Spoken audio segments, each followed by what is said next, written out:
All right, in this lesson, I'm going to teach you how to do a very common diploma type question where we have a Ferris wheel, and this Ferris wheel is going around and around, and it's given by some function.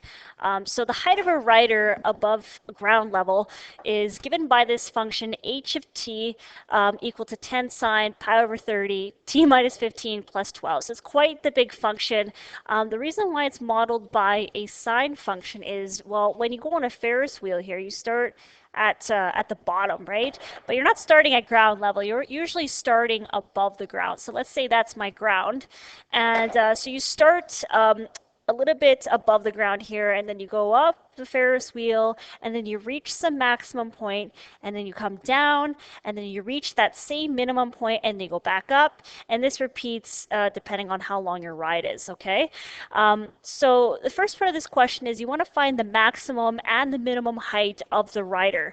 Now, you could graph this function. There's nothing wrong with doing it. Notice this function is in radians, so you should always double check your mode, and I am in radian mode here. You're going to go into your y equals and just going to plug in the function the way you see it. Just watch your brackets here. If I just scroll over, you can see what I have typed in here. So you go all the way x minus 15 and then add the 12. Okay, so the window setting that I'm going to use today looks a little like this. If you want to pause the video and put in your calculator, go right ahead. And then once you press graph, you're going to see a nice pretty sinusoidal wave. So once again, your person starts down here, you go up, and then you go down, then you go up and down, and it repeats itself until however long the ride wants to end. Now, the question wants you to find what is the maximum and minimum height of this rider. Now, the max height is that height right there. Now, what you could do is you could find it using your calculator, using your maximum feature.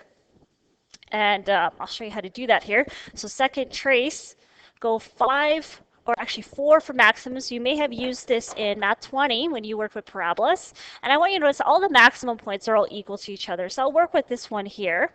And then I'm going to press enter on the right bound. Now you want to go to your right bound here, press enter again, and press enter for guess. And as you can see here, your maximum value is actually given by your y value. Remember, this is given by time, so approximately 90 seconds later, you're at this maximum height once you get in. Here we say that the max is equal to, I'll go back to my calculator here, it's equal to 22 meters, okay? Now we could do the same thing with the minimum as well using your calculator.